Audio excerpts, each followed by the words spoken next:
it's time to sit back and relax with your favorite drink. And listen.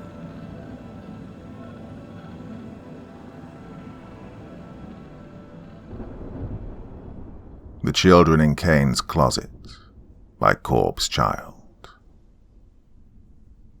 Silas Caine, probably one of the most vile men alive. What possessed God in heaven to allow a man like him to exist, I'll never know.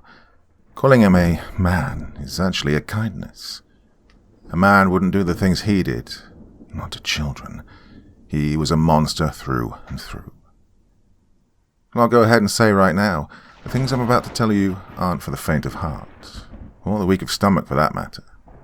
Honestly, just on the shit he did alone, I could fill at least half a book. But that's not why I'm here. I'm not here to spread awareness or anything like that. I'm here because of what happened to my son, and because even after all this time, things have started again. It was last year when me and my son Ethan moved here to Willow Lane. After Bethany and I divorced, I was living in an apartment in a rather shitty part of town for about 3 months or so. The reason being, the house we were living in was one her parents had helped to pay the mortgage for. In other words, her name was on the deed, so she would of course get to keep it. I spent just about every free moment during that time trying to find a new place, if nothing else than to sway the court into letting me have primary custody of Ethan. I remember it was late that one Friday night, around 4 a.m, and I was about to give up the night search. Another fruitless search. When I found it, listed for only about $250,000, with a down payment of only $85,000. A 2-bedroom house on 1436 Willow Lane, Weeping Willow, North Carolina. Despite being the most affordable place I could find, the place actually looked pretty nice for such a low price. Not only that, but looking at Willow Lane in general, it looked quiet, peaceful. It looked like the kind of place you'd see families on TV or on movies moving into to get away from the noise, you know. In short, it was perfect for me in every way. Well, if something seems to be too good to be true, yeah, I know it. But what the hell was I supposed to do? I needed something suitable for my son while still being affordable, and well, there it was. I guess houses can have that in common with people. You only know what's going on outside, often missing or overlooking things that happen inside. Things that can be nothing short of utterly freaking ghoulish. That's what happened here, at least. Oh, if walls could talk, they'd be screaming. Anyway, so that was it. That morning at 9 o'clock on the dot, I started to call the realtor. I agreed to meet up at around noon the next day with an agent to take a look at the house. When I got into Willow Lane, arriving 15 minutes before the realtor, I noticed immediately just how quiet the neighborhood was. Actually, at first, I almost thought the neighborhood was deserted or something. Some neighborhood-wide getaway, maybe. Are those even a real thing? Well, who knows. In any case, though, I stood corrected when I saw movement about through a few of the windows on the houses. Only a few of them, though. There only seemed to be certain ones at the top of the neighborhood. 40 and 36 was located just 3 houses away from the one at the end, there at the cul-de-sac. In person, the house looked even more to me like the setting of a movie, though in a different way. It looked a little more faded and worn in places. Certain areas had brown spots, and its paint, which I assume was originally white in colour, was starting to fade into an almost piss yellow colour. In other words, the place had clearly seen some mileage. Still, this didn't bother me. I still thought it looked nice in its own way. Just imagining instead of the house from something like The Middle, it was more like the Waltons or maybe Little House on the Prairie. You know, the kind of house you'd imagine your grandma living in for several generations or something like that. That's what it was like for me. Of course, this made me all the more curious to see the inside of the house now. Was it like this in there, too? Eventually, the realtor arrived. He was a young-looking guy, no older than maybe 28, and that's pushing it, looking and sounding more reasonably close to 25. Lanky, standing about half a foot taller than me, wearing a white dress shirt and khakis. "Hello there," he greeted me, his excitement obviously rehearsed. Fake, almost like he was acting for a kid's TV show. "I'm with Fairweather Realty. My name's Douglas Jones, but you can call me Doug. All my friends do." He ended this with an equally plastic chuckle and wink. "Yeah, I'm, Isaac Ulrich," I replied, pasting my own awkward smile. He extended his hand and, still grinning, said, "Pleased to meet you, Mr. Ulrich." I shook his hand, beginning to notice how distant he looked, standing in front of me, in front of the house. I noticed subtly that his eyes seemed to keep getting drawn from me to it, constantly breaking eye contact with me just to stare at it. I cleared my throat at one point, when he seemed to zone out completely. This snapped him back, and he put his fake grin back on and asked if I cared to look around inside. Well, I agreed, but I couldn't help but feel just a little weirded out by this. What was going on with him? Why was he constantly staring at the house? He led me inside, where I was actually kind of shocked. Not in a bad way, but in a, I didn't exactly see this coming way. I say that because, contrary to the aged, old-timey classic, I guess you could say, look of the outside, the inside looked much more to what I was familiar with, like back at the other house I'd lived in. Everything looked neat and fresh, modern.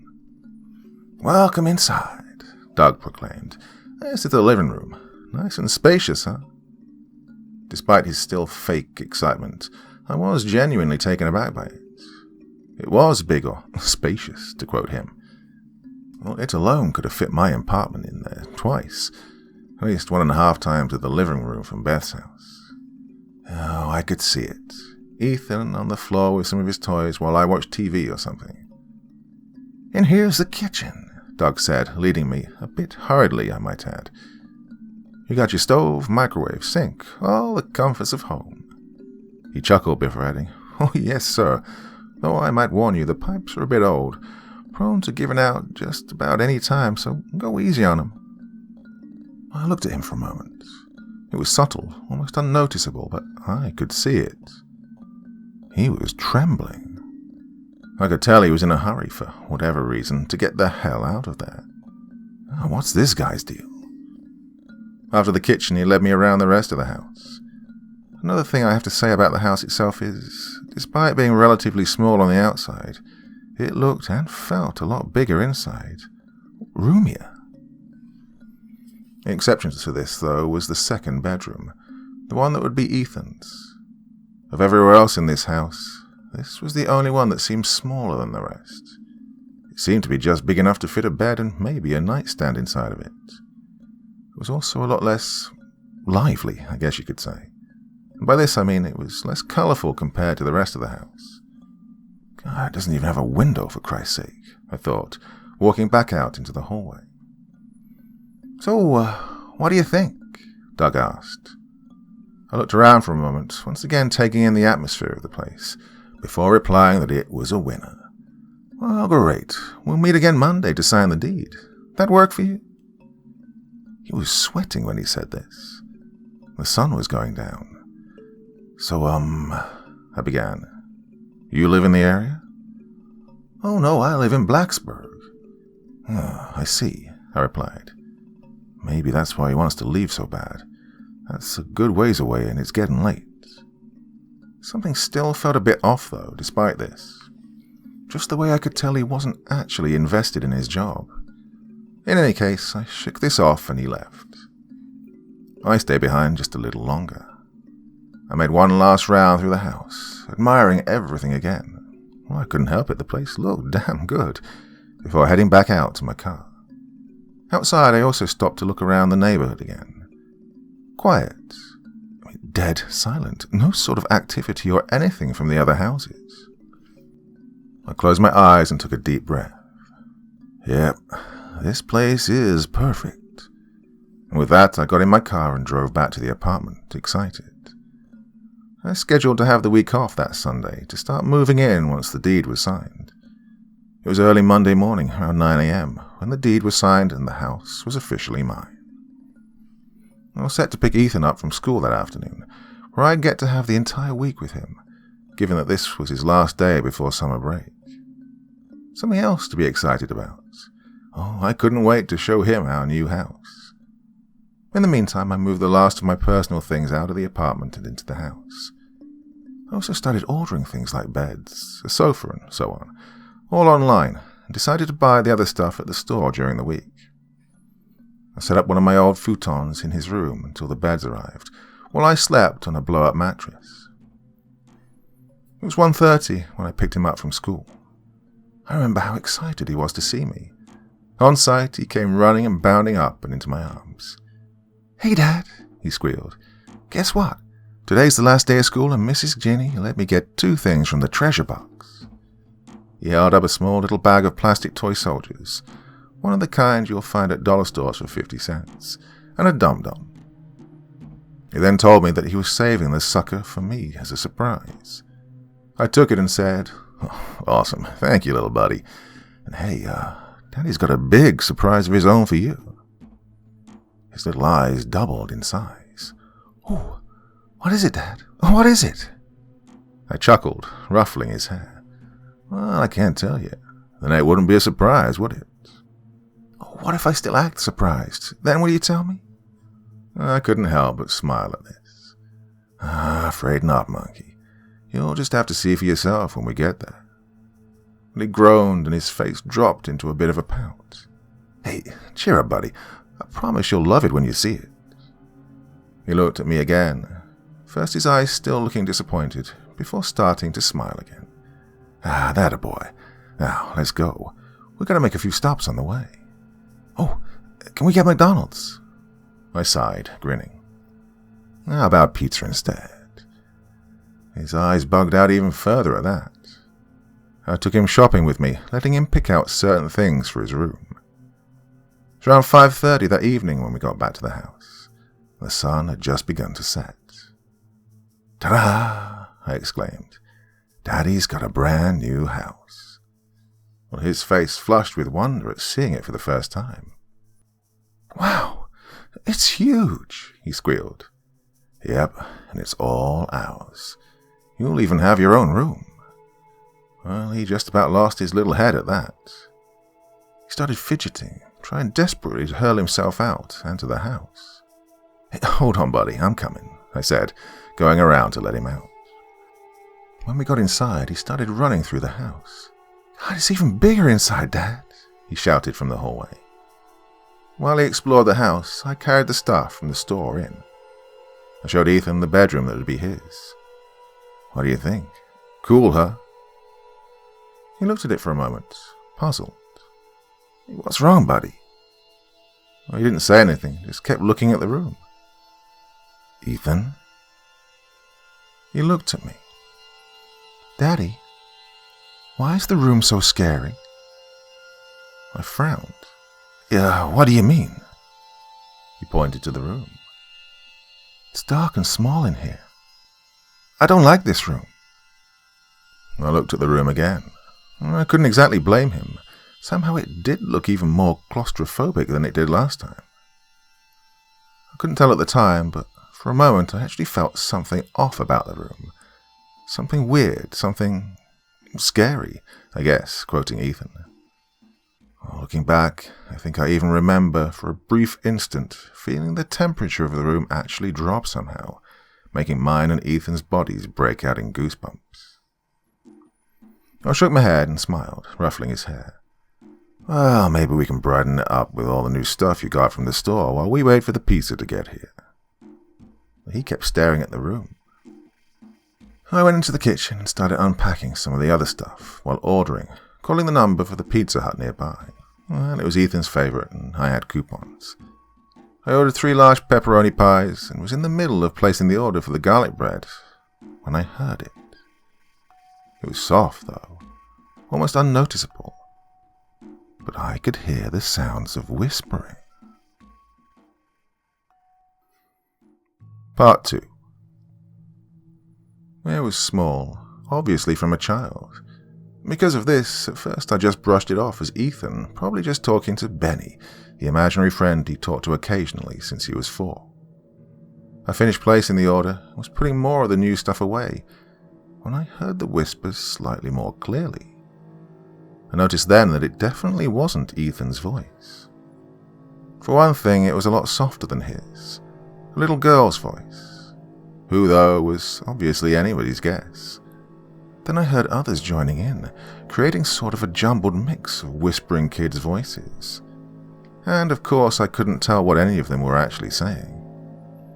"Ethan," I called out. "That you, little buddy?" Nothing. Again, I knew it wasn't his voice, but at the same time, whose was it? There wasn't anyone else in the house. Who is that? They started giggling, sounding like they came from everywhere, despite there being nothing or no one anywhere around. I started throwing my head in every direction. What the hell? Who is that? Who's there? Suddenly the laughter started fading, seeming to get further away out of the kitchen where I was. Eventually it faded completely, and everything was quiet again. I stood in the kitchen, alert. Hey, wait, what just happened? Where'd they go? What even were they? I cut my ear in the direction I thought I heard them trailing off to, towards the hallway, concentrating, trying to see if I'd hear them again. I didn't. Okay, that was weird, I thought, rubbing my eyes. I took a deep breath. Calm down, Isaac. You're just excited, that's all. I decided to turn on the TV I'd brought from the apartment, turn to Cartoon Network for Ethan. I called for him again. Still no answer. Where is he? I wondered. It was then, also, that it hit me that I hadn't actually heard a peep from him since I'd left him in the hallway. Ethan, hey, where are you at, buddy? Come on out. I got the cartoons on. Silence. I waited for about 10 or so minutes before starting towards the hallway. Approaching the threshold of the hallway, I heard them again. Little kids, giggling. Ethan? Well, this time the laughter slowly started changing, evolving into shrieking, sounding like whoever it was in pain. This immediately sent me into a panic. Oh, Ethan, hold on, I'm coming. I bolted the rest of the way to the end of the hall to his room. In that moment, for some reason, it felt like either time had slowed down or the hallway was keeping on stretching. In other words, it felt like it took me longer than it should have to make it to the end of the hallway. When I did, I threw open the door to the bedroom, breathing heavily. Ethan, are you okay? What happened? Are you hurt? He was sitting on the futon, facing the wall. I approached him. Ethan, hey buddy, are you... I was cut off when I heard the giggling again, much louder this time. It was coming from directly in front of me. It was coming out of him. I froze. My heart rate started going haywire. What in the name of... Can I come out now, please? Those words came out of him, out of his mouth, but it wasn't his voice. It was the voice of a little boy I didn't recognize. He started bawling again. My mouth hung like lead had been tied to my bottom jaw. Please, I promise I'll be good. Please, he wailed. Ethan, I finally croaked out. Please, I don't want to do it. I want to go home. Please let us go. This time it was a little girl's voice, bawling. Both voices sounded terrified, no, petrified. In a weird sort of way, I could almost actually see them, these children, instead of my son. I'd have been heartbroken if it weren't for the fact that it was my son they were coming from. Instead, I just stood there, facing his back while this continued. I put my hand on his shoulder, immediately retracting when, on contact, he started shaking, flailing his arms and head around violently like he was batting something away. No, stop, he screamed in the little boy's voice again. Please don't, I don't want to do it. Please, I'm sorry, I want to go home. Ethan. I grabbed his arms and restrained him to the futon. He writhed furiously underneath me. His eyes were wide open, full of tears, looking terrified back up at me. Let me go, let me go, let me go.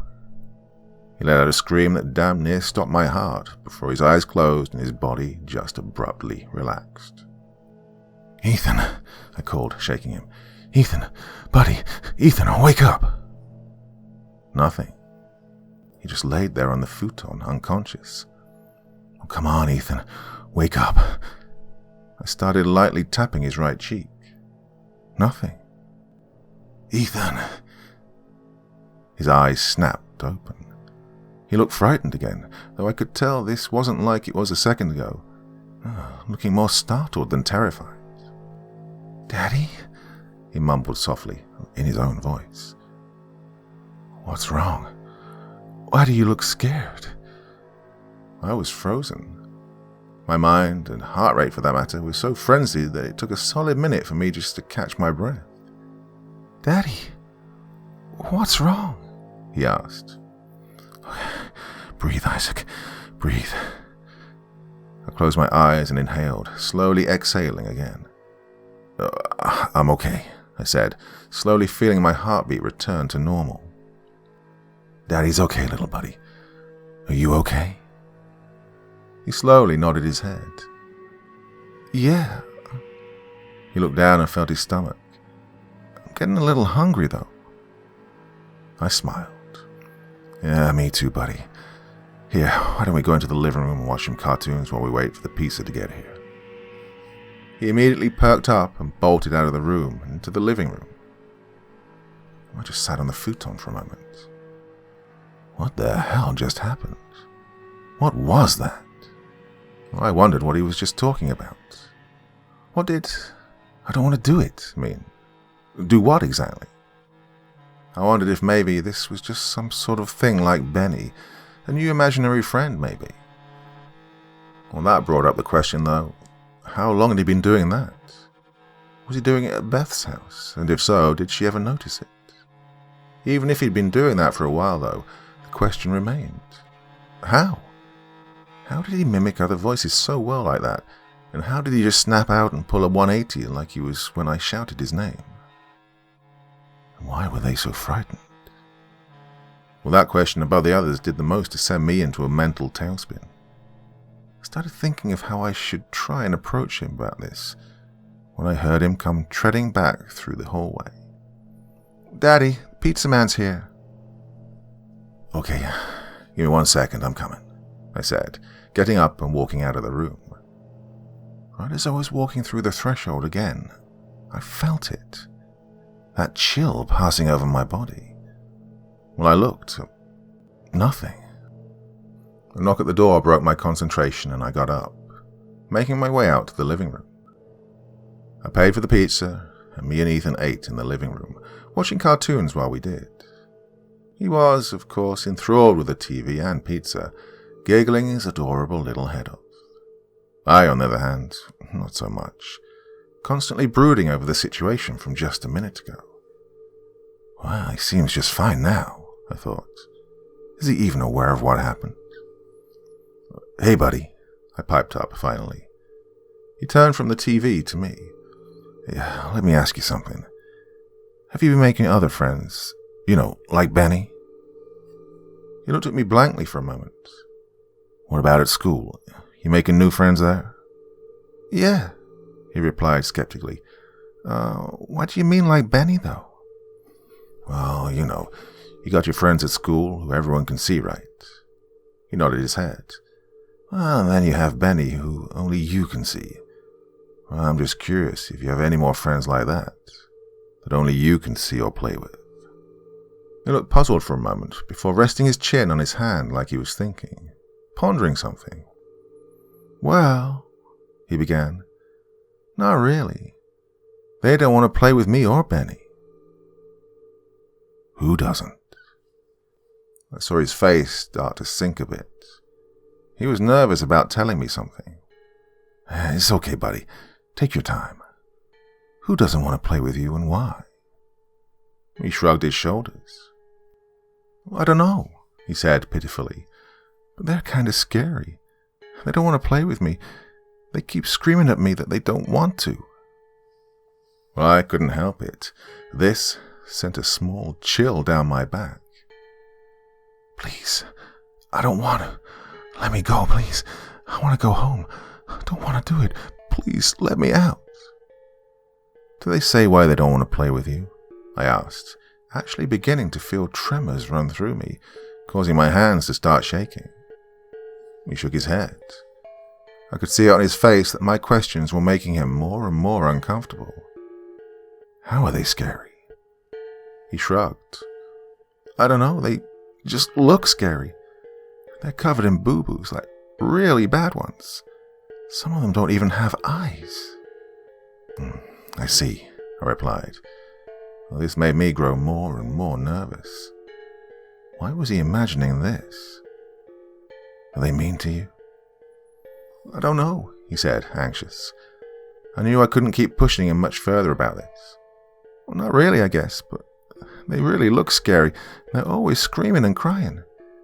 They say I have to go into the closet with them because they're always lonely. I told him to go away, though, that I don't want to play with them. He looked down at the slice of pizza in his hand and asked if he could stop talking about this, about his friends that only he could see. I smiled and said of course, and we both went back to watching TV. Obviously, though, whether or not the conversation continued had no bearing whatsoever on the anxiety buzzing frantically in my head. I was worried, to say the least. How was I supposed to feel about what I'd just been told? Okay, yes, Ethan was 7 years old, and we all had active imaginations back then, right? Hell, I remember when I used to run around in my backyard at his age, playing cowboys and Indians with imaginary friends myself, a habit that lasted until I was almost 11. So sure, no real shocker there. At the same time, though, I'm sure most can agree that there's a pretty big difference between running around fighting imaginary bad guys or something like that, and being tormented by what I could only imagine were mutilated people. Not only that, but when you play with imaginary friends, you didn't typically turn into them, right? I mean, they were just there, only seen and or heard by you. But that's not what happened here. Who or whatever was in that bedroom wasn't Ethan. It was an entirely different person, people in fact, which started to lead me to wonder if Ethan might not be suffering from some sort of personality disorder. And this brought me back to the aforementioned question. Had he ever had incidents like this before?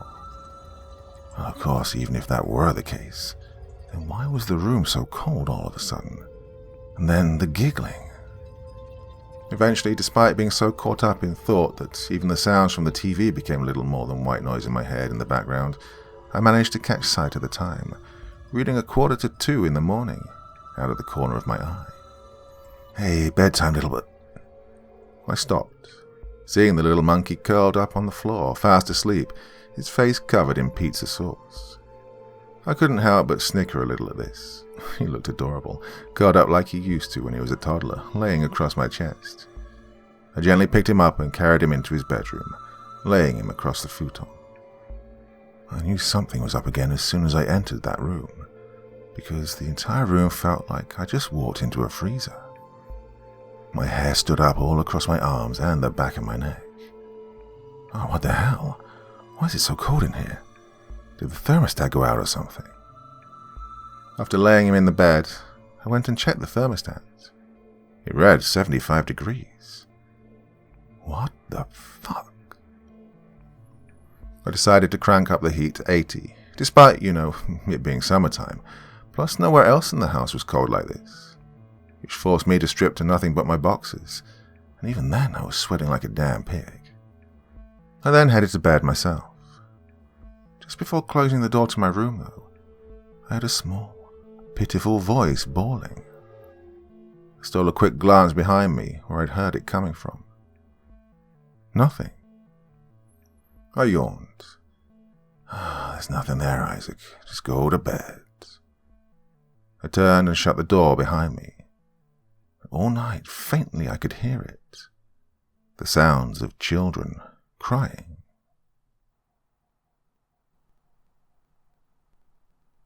Part 3.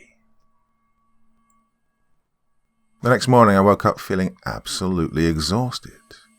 I shambled out of my room and into the living room, where I found Ethan, curled up on the floor asleep. I chuckled. Always finds a way to be cute, doesn't he? On top of the feeling of fatigue, though, I was feeling the ass end of a massive headache. I went into the kitchen and downed a Tylenol before starting to figure out what I should do for breakfast. In the end, I just decided on the classic, pop a couple of Eggos in the toaster and serve with Lucky Charms root, feeling way too tired and ill to really be capable of anything else. I knew he'd be okay with it anyways. He woke up about a minute before the waffles were set to pop in the toaster and came trotting into the kitchen, looking every bit as fatigued as I was. His skin actually looked whiter than usual, paler, with dark grey bags under his eyes. I could tell he didn't sleep well last night. "Hey there, monkey," I said as cheerfully as I could manage. He groaned in response. "Hey, you okay? How'd you sleep?"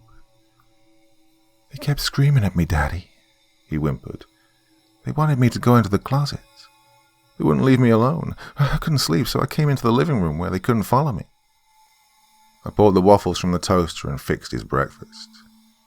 As I did this, I started thinking again about the incident from the previous night. I thought again about the theory of Ethan possibly having some sort of mental disorder. I wondered then if it wasn't him I heard just before going to bed. We ate in silence, both of us feeling too exhausted to think of anything else to say. Afterwards, Ethan went back into the living room, turning on the TV to the cartoons. I decided to go into my room and call Beth, at least answer one of my questions. She, of course, sounded none too thrilled to be hearing from me. Trust me, the feeling was pretty mutual. Things were pretty messy when we split. I asked her, calmly as possible, if she'd noticed anything off about Ethan or his behavior while with her, to which she responded by telling me that she hadn't, as well as adding that even if such a thing were the case, that I'd be more knowledgeable if I were around more often.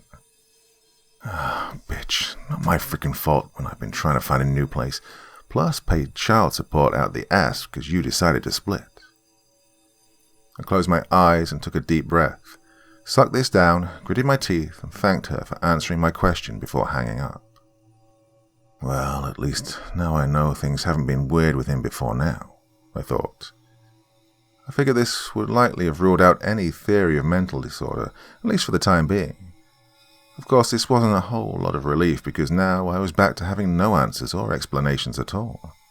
That, and it also sent my head spinning about the sounds that I'd heard, before and after the episode with Ethan. Well, I didn't ponder much longer on this. I couldn't. I had to start getting ready for work, being due in just over an hour. I took a quick shower and got dressed. I called my mother to come watch Ethan for me. Fortunately, she didn't live that far away from Willow Lane, and she was there in 5 minutes, arriving right as I'd gotten my shoes on. I left some money for food and told her I'd be back around 10 o'clock that night, and asked to have Ethan in bed when I got home. Well, I ended up being 5 minutes early to work, a real first for me, usually being 5 minutes late. To be fair though, I usually end up leaving late anyways. And because of this, I was able to hang around with Eddie and a few of the other yahoos in the break room around the coffee pot before my shift started, and I had to be in my office. Well, this was how I'd first hear of Silas Caine. See, Eddie was a huge sucker for spooky shit. True crime, serial killers, cryptids, ghosts, you name it. He was into it all. He claimed he and his dad actually had a close encounter with an alien when he was little. In other words, the guy would have fit right in on an episode of The X-Files as David Duchovny's body double. He was amusing to listen to, though.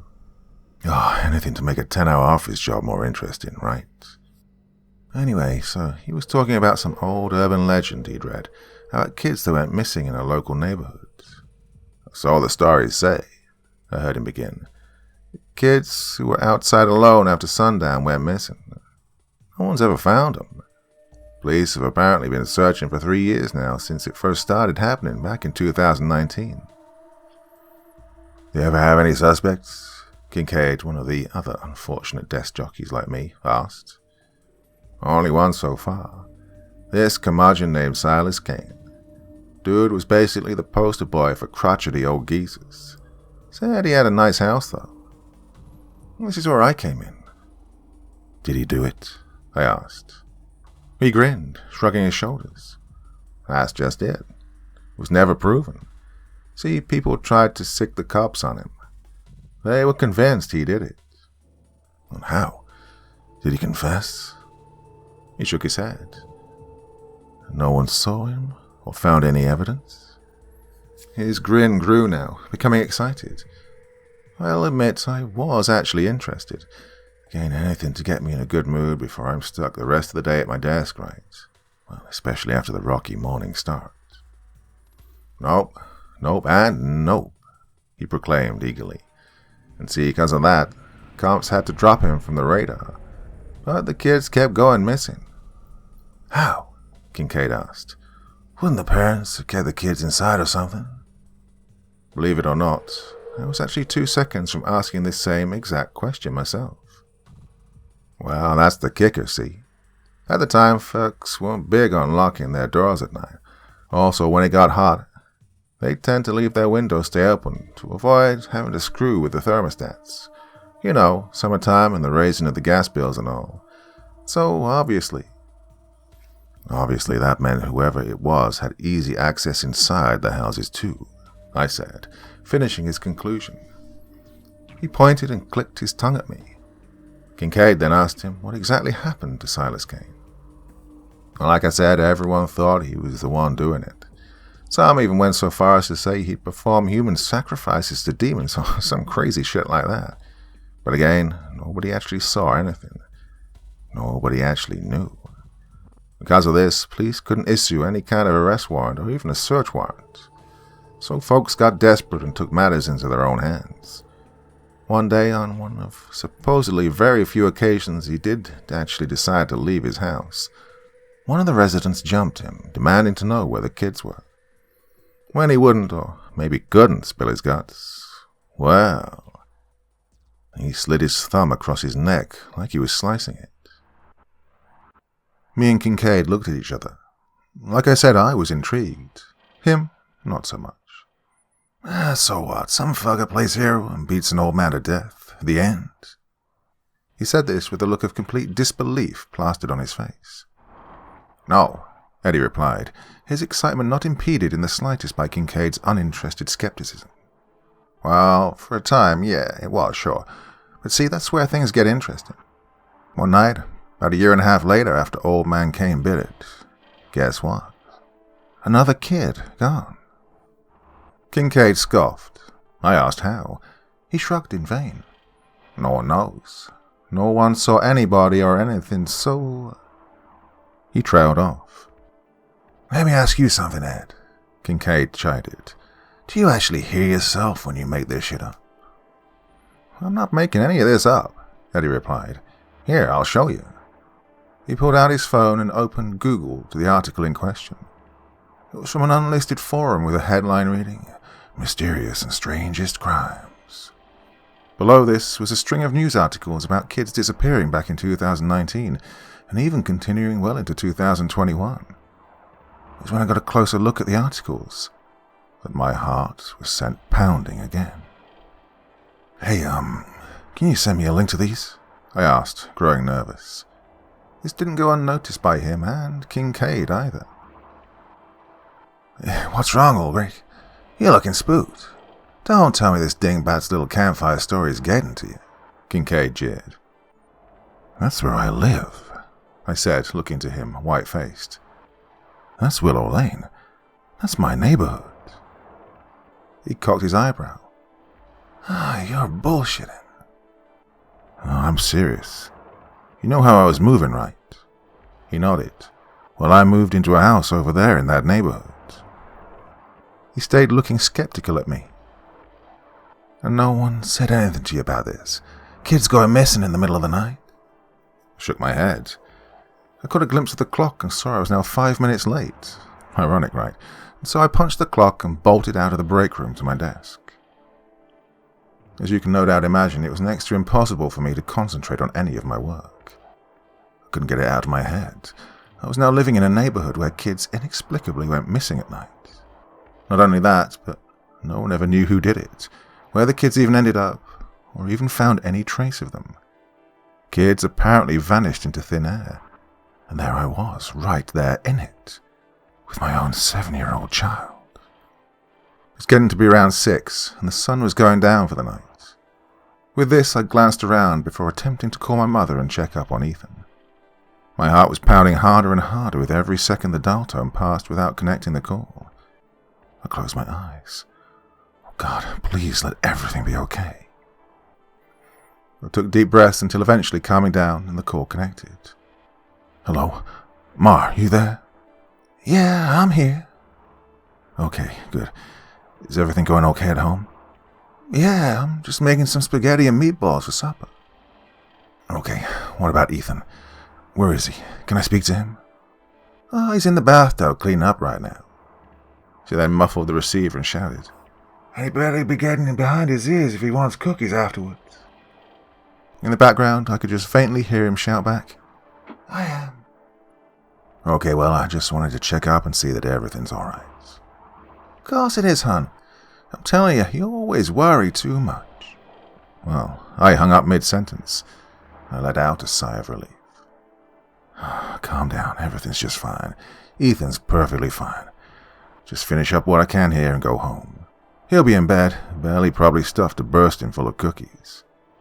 I rubbed my eyes and let out a dry chuckle. The rest of the night continued dragging on slowly. By the time it got to be around 9:30, I'd actually managed to knock a bit of the day's workload down and was finalizing a few of the reports for the next day, when my phone started ringing again. I looked to see it was my mother once more. Isaac! My mother shrieked, forcing me to hold the phone away. He's gone! Oh God, he's gone! She started hyperventilating.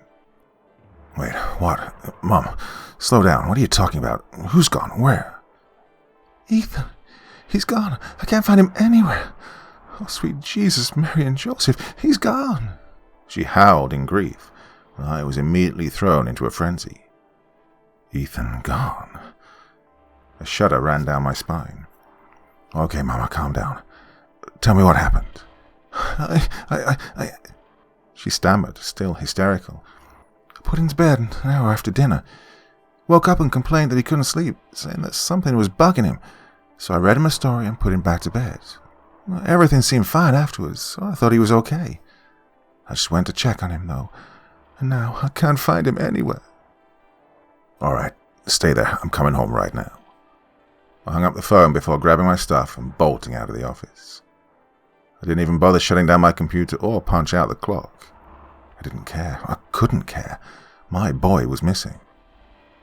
The drive home, despite it being a relatively short drive, felt tense and like it dragged for an eternity. Every worst possible scenario was whizzing through my head. Oh, dear God, why? Why does it have to be Ethan? Where is he? Where could he have gone? He was with Ma. How could this have happened? They kept wanting me to come into the closet with them. This made my frenzied thoughts pause for a moment.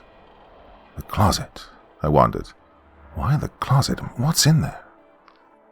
I made it back to the house, all but flying into the driveway, jumped out and ran inside. Ma was in the middle of the living room, pacing back and forth, stopping once she saw me and running to me. Oh God, Isaac, she cried, embracing me. I don't know what happened. I don't know where or how he could have gone like this. I gently pushed her away and strode quickly to the bedroom. Just as I suspected, as I'd feared, as soon as I reached the threshold, the temperature was ice cold. This time it was worse, feeling like the room was a giant vat of liquid nitrogen. My body immediately began shivering, and I could even see my breath. Ethan, I called out, shivering. The room was dark. I called his name again, flicking the light on. My jaw dropped, and I fell to my knees at what I saw. Part 4. The blankets on the futon had been flung to the side haphazardly, and the sheet had been pulled from one corner, exposing at least a third of the mattress underneath. What was worse were what looked like the marks of little fingernails running across the floor away from the futon. Ethan! I shouted. Nothing. I looked under the futon. Nothing. Ethan! I spun around wildly, throwing my head in every direction around the room. The cramped, empty, ice-cold bedroom. Nothing was there. No one was there. Not anywhere in the room. Nowhere except maybe... I looked at the closet. It was shut. I walked over to it, noticing how much colder it somehow seemed to get, despite the room already feeling 20 below sub-zero. As well as this, I could hear those sounds again, the mix of crying and giggling of small children. Shaking, both from extreme cold and sheer panic, I reached out and gripped the doorknob. As soon as I did, an image of a small dark figure silhouetted against a bright, white background flashed across my mind. This caused me to retract from the closet door. What the fuck? That's when the sound started getting louder again, like who or whatever was on the other side of the door was actually getting closer. Then, from the jumbled mix, I heard one distinct voice that made my heart freeze. Daddy, help me. Save me, please. They're hurting me. Please let me out. I sprang into action. That was Ethan, my boy, in there. I had to get him out. Hang on, I shouted, grabbing the doorknob again. Hang on, buddy. Daddy's coming. His voice started fading, growing distant. Oh, sweet freaking God. Please don't let me be too late. I violently threw the closet door open, only to be met with what looked like a dark hole in the wall where the closet should have been. Ethan! I called out into it. Nothing was there, though the sound still echoed from seemingly everywhere within it. I started hearing the little girl's voice again, sounding just as petrified as Ethan's was a second ago. Please, he's making us do it. We had to do it. He promised to let us out if we did. I stood frozen. Didn't know what to say, what to do. What was she talking about? Who the hell was this, even? I couldn't see her, only hear her pathetic little voice. Then, from deep within the back of the void, a white, glowing orb took shape. It was blinding to look at directly. It was like the sun, only without any sort of dimension or vibrance to it. No personality, just a blazing ball of featureless light. Immediately after taking form, I watched a black, smoke-like mist get sucked into it, immediately becoming swallowed by it. As I watched this happen, the mist stretched and pulled apart as it joined inside the orb. Just before being devoured completely, I saw, one last time, my son's face take shape, looking terrified. I heard his voice cry out, "Daddy!" before disappearing for good. "Ethan!" I screamed, hurling myself through the closet. As soon as I entered where or whatever the hell Twilight Zone kind of place this was, I immediately felt my body become weightless. I opened my mouth, trying to call out for Ethan again, but I couldn't. It was like someone had pushed a mute button on me and I couldn't make a sound. Despite this, I could hear the children's cries continue echoing all around me. They got closer and closer, closing in around me. I couldn't move, I couldn't escape, I couldn't do anything. I closed my eyes. This was it. "Daddy's coming, son," was my last thought. Now what followed is honestly a little hard to explain. It felt like a dream, yet I know it wasn't, at least not in the traditional sense. In any case, it plays a big part in why I'm writing this, why I'm sharing any of this here, a whole year later. So there, floating in the void, unaware of anything anymore, unconscious, I guess, everything became suddenly quiet. Suddenly I began to see what looked like two little kids running around in the street of Willow Lane. A little boy and a girl, twins. They were playing hopscotch using sidewalk chalk. In the distance I could see what looked like an old man, watching them from his porch. He was watching them intently, concentrated solely on them. He always watched. The little boy's voice called out from seemingly nowhere. They love to watch, especially us littler ones. This time it was another boy's voice, this one sounding smaller, from a 4 or 5-year-old maybe. I began to see a large shadow take shape above the man. They love to watch us. That's how they choose. Choose? I asked, honestly shocked I was even able to speak at all. What do you mean? Who are you? What the hell even is this? And where am I?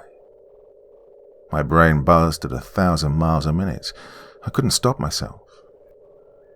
The two little kids turned toward me.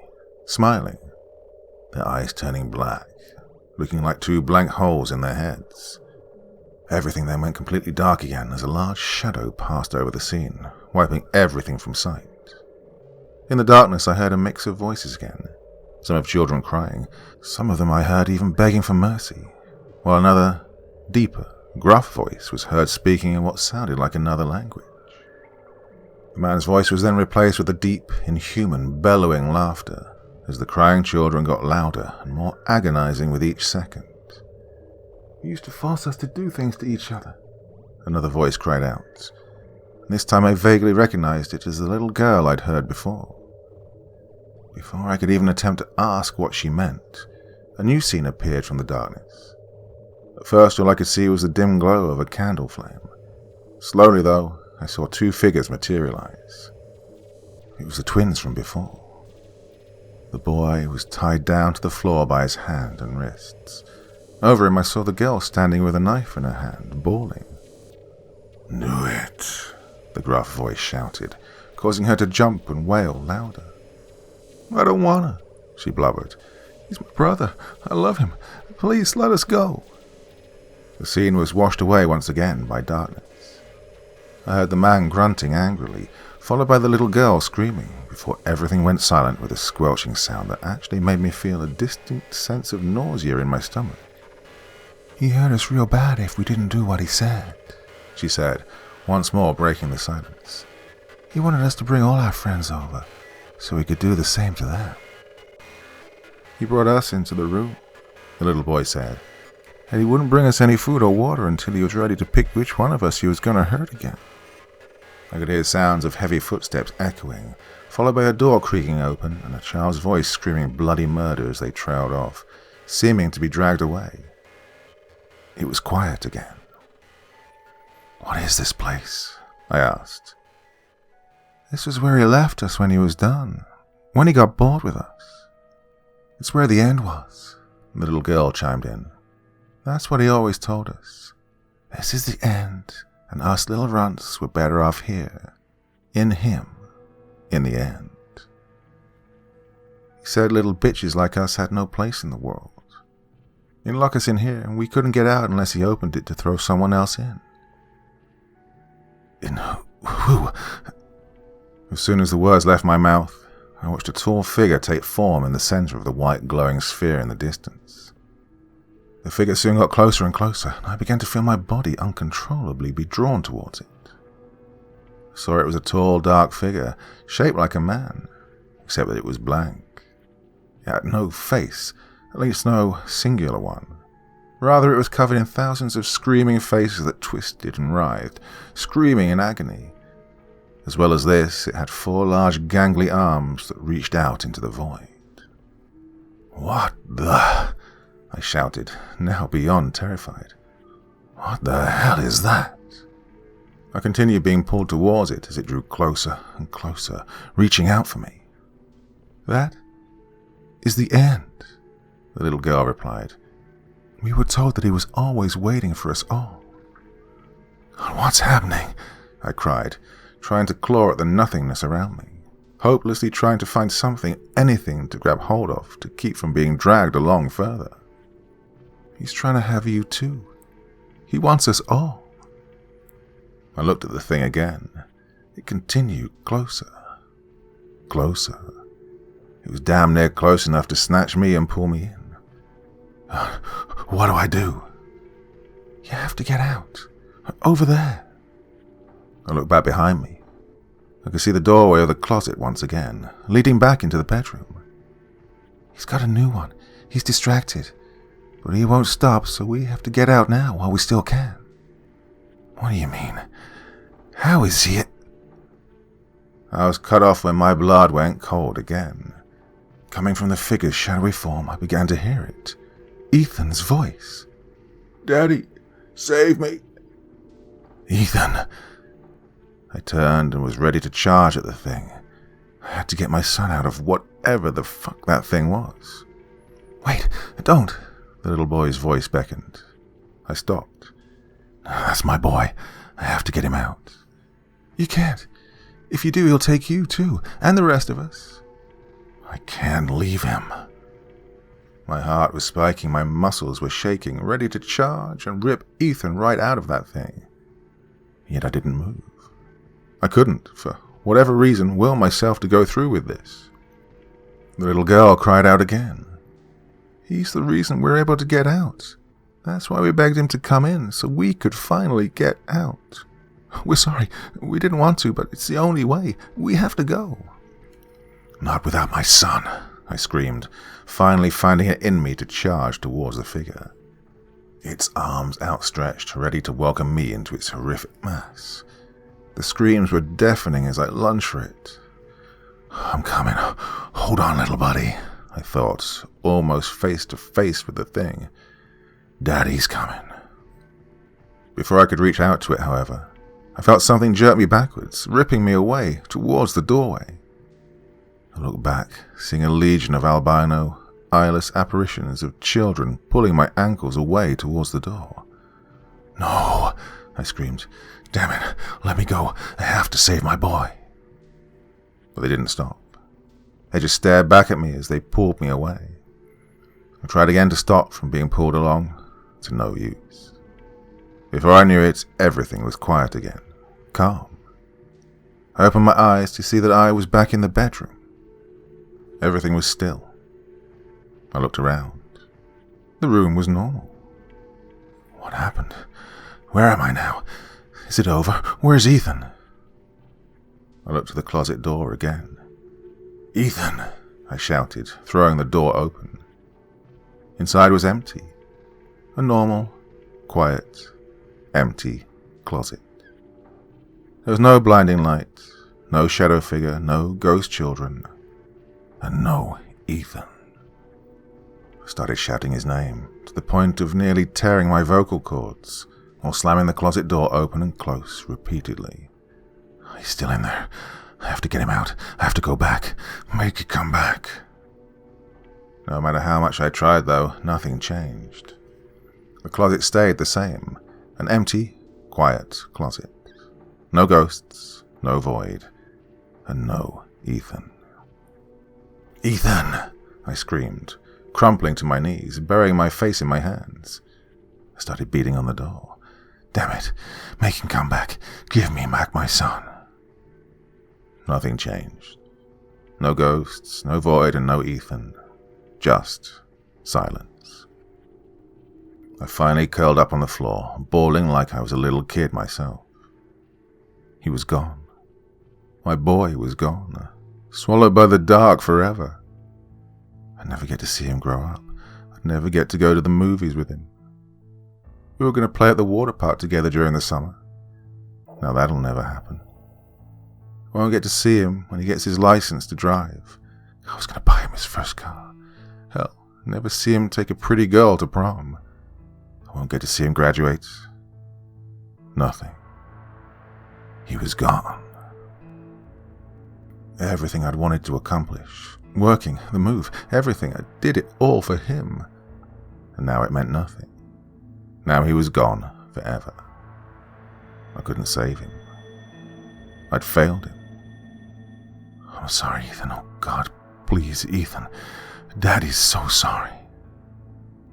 I stayed like this until Mother came into the room. She asked what had happened, where Ethan was. I didn't answer, instead just remaining curled up, crying on the floor. We called the police shortly after that. When they arrived, they asked the two of us separately what had happened. I don't know what my mother told them, likely the same thing she told me on the phone. And me, well, once I could sort of calm down enough to form coherent words, I told them simply that my son had gone missing while I was at work. Where and how, I told him I didn't know. I wanted to tell him what had happened in the closet, of course. But I think a part of me realized, even back then, that even if they'd have believed a bit of that, I'd possibly be dooming them as well. Not only that, but others might then follow suit after them. Even if it might have meant Ethan would have been freed, it wasn't right. He would have wanted that, wouldn't he? To say things got low after that will be a hilarious understatement. Time passed by in slow-mo. Well, it felt like that. Hours felt like days, days like years. The house was quiet, empty. Well, it got to me.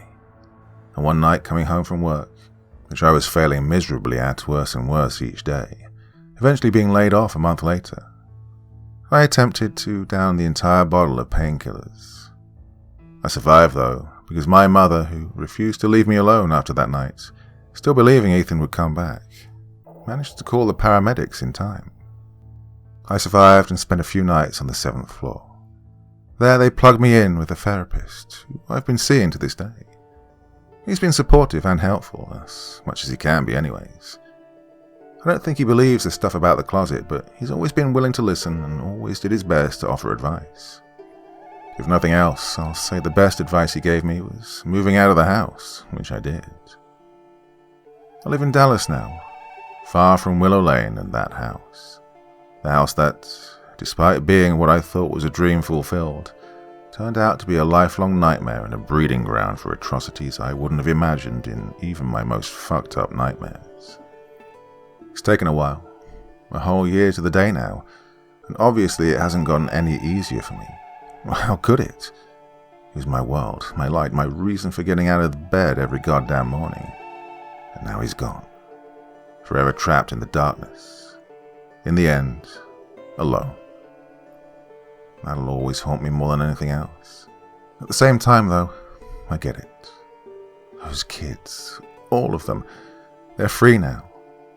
Ethan was their ticket to finally finding peace. As much as it hurts, no, as much as it kills me to be without my son, I understand.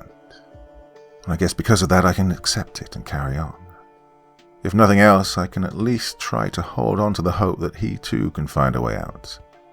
And I'll be waiting for him, waiting to give him the biggest bear hug of his life. I can see him now. Daddy, I missed you.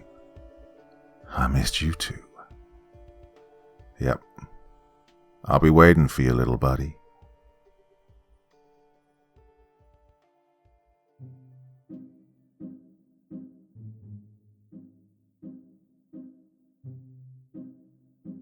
Oh, damn.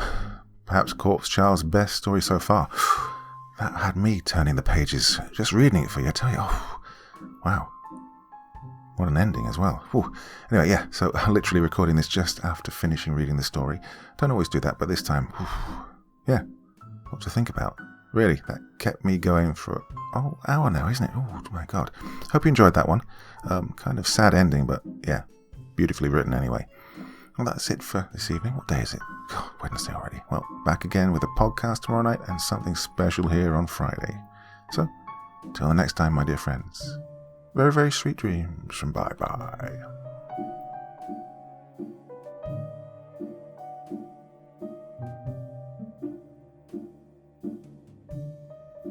Thank you so much for taking the time to listen to this story today. It really means a lot to me and to the author of the story, of course. Well, if you want to know more about me, I'm pretty much everywhere on social media. You can find me on Facebook, Twitter, Instagram. You can download my music on SoundCloud. I've got a Patreon if you feel like. Throw me $1 or $2. Very much appreciated.